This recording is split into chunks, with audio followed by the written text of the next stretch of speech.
In recent years, the semiconductor monopoly led by the United States has continuously imposed restrictions and sanctions on China in the semiconductor field. However, in August of this year, China launched a sharp counterattack. Export controls were implemented on raw materials such as gallium and germanium. Without official permission from the Chinese government, they cannot be exported. Many people may ask, what are gallium and germanium? Are they important?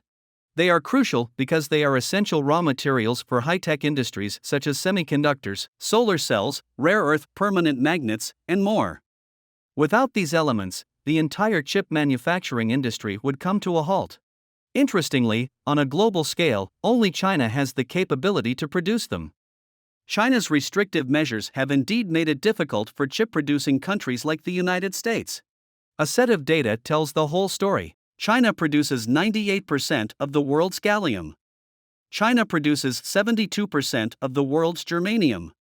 What many people don't know is that for a long time, despite possessing these golden mountains and silver mountains, like gallium and germanium, China, due to technological backwardness, could not apply them in the semiconductor field. Instead, it had to continuously endure the bitterness of selling these semiconductor raw materials cheaply to foreign countries, which then used them to produce chips that China would buy back at a higher price. The appearance of a woman changed everything, and it is she who has given us the confidence to rise and counteract. Her name is Lin Lanying. In this video, we are going to tell her story.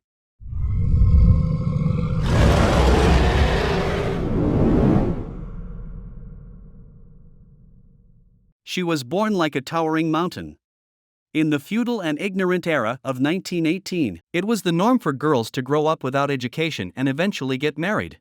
At the tender age of 7, she went through a 3-day hunger strike just to secure the opportunity to go to school, narrowly avoiding starvation. Her struggle earned her the chance to study, and within her small frame surged exceptional talent. From junior high to high school, she held the top position in all 12 semesters.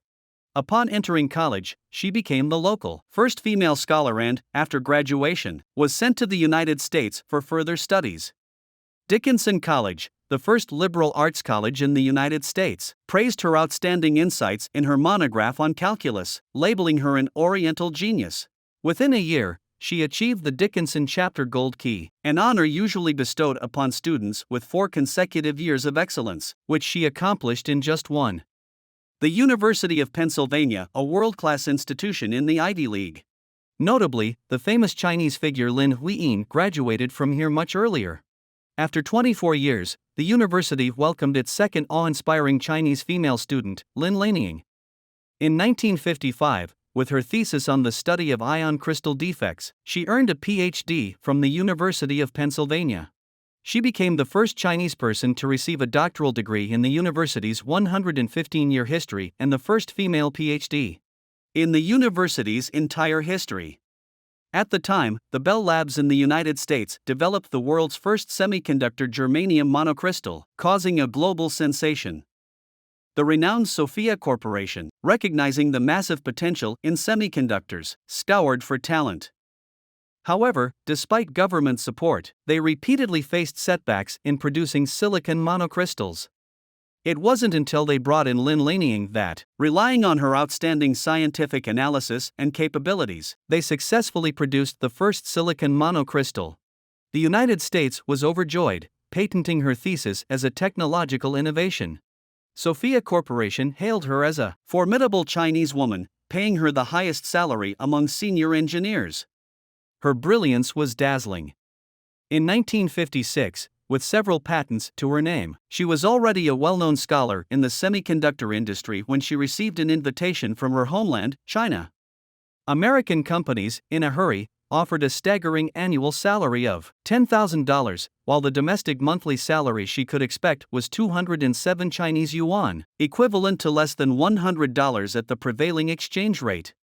At that time, China faced significant challenges, and even the country's leaders wore clothes filled with patches. To Americans, the seemingly paltry 207 yuan was the maximum the government could afford at that time. On the surface, the choice seemed simple: live for fame or live for profit. What was Lin Lanying's purpose? She said, "I live for my homeland." The wealth that dollars could bring never crossed her mind.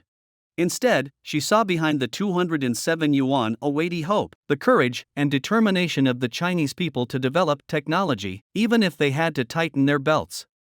She said, "My homeland needs me." With unwavering determination, she chose to return to the embrace of her homeland. Having delayed her resignation letter for 6 months, Lin Lanying found herself at the customs with bags in hand just as the company was laying off employees. Her persistence displeased the Americans, and a group of investigators surrounded her, turning her luggage upside down. They found $6,800 and 2 medicine bottles, threatening to confiscate the money, a sum that represented her entire savings. Lin Lanying, maintaining her composure but with her heart pounding, avoided looking at the medicine bottles. In the calmest voice she could muster, she said, "Take the money. It's for my mother's life-saving medicine that I need to keep." The inspectors confiscated the money, briefly shook the medicine bottles, and returned them. They smirked in satisfaction, unaware that behind them, Lin Lanying was silently rejoicing. Inside those medicine bottles were the future of Chinese semiconductors, 50 grams of germanium monocrystal and 150 grams of silicon monocrystal. For this small thing, it took her more than a year to successfully develop, with a market value exceeding $200,000. If the Americans discovered it, she would never have had the chance to leave. Fortunately, the temptation of $6,800 worked on the customs officers, bringing her the luck to return home. Joyfully and cautiously, she hugged the medicine bottles, a true priceless treasure she had painstakingly prepared to contribute to her homeland. China highly valued her return, assigning her to work at the Institute of Applied Physics of the Chinese Academy of Sciences. She donated 2 bottles of germanium and silicon, selflessly contributing to the institute. However, the challenge seemed daunting. There were no experimental instruments, no experimental conditions, only a group of passionate scientists. Facing these gaps, Lin Lanying remained undaunted. She declared her intention to produce China's first silicon monocrystal, a task requiring argon gas for protection, a resource they didn't have. Could they produce it domestically?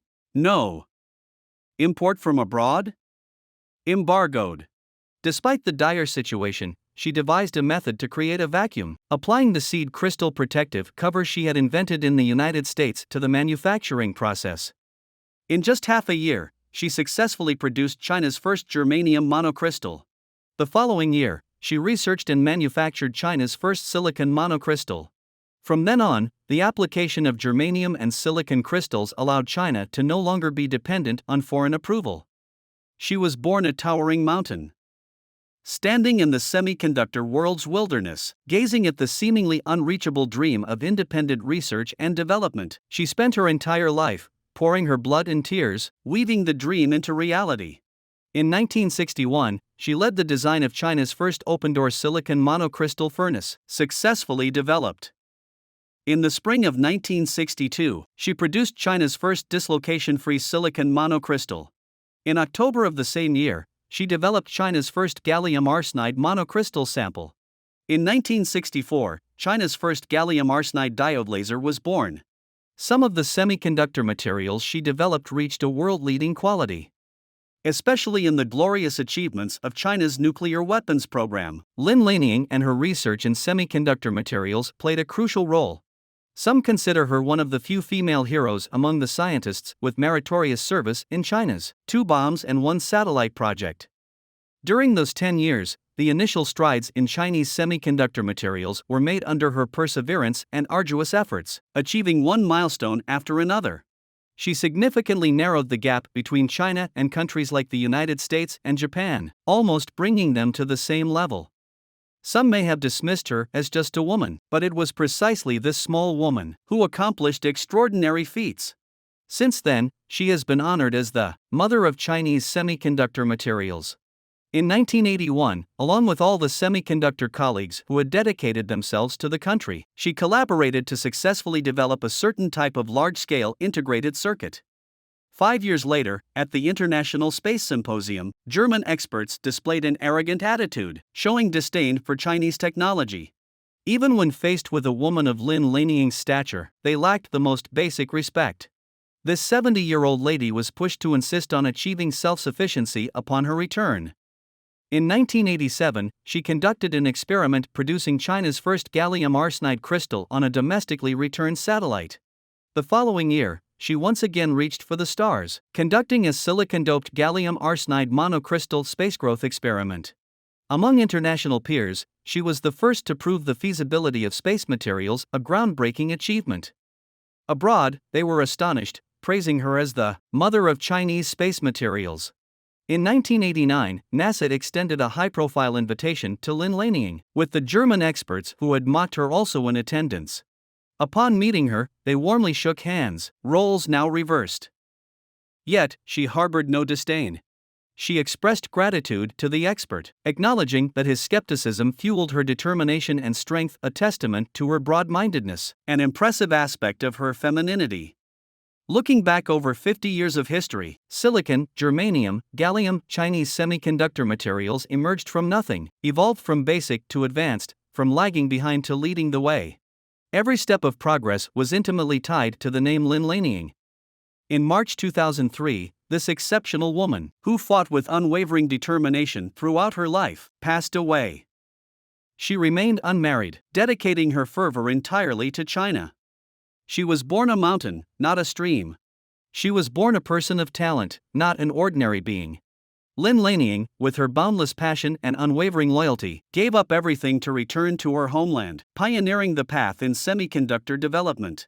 With her fiery determination and sense of righteousness, she vigorously awakened China's dormant semiconductor industry, laying the foundation for its towering success.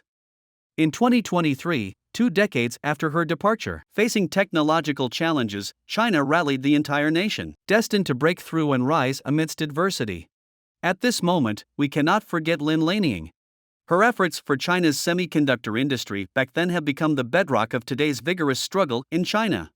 Her spirit, vivid as the moon in the ancient night, inspires and encourages the Chinese people to resiliently resist and never accept defeat. We will forever remember this trailblazer of core materials in China, a great Chinese woman. This is the end of this video. Thank you for watching. Please like, subscribe, and comment.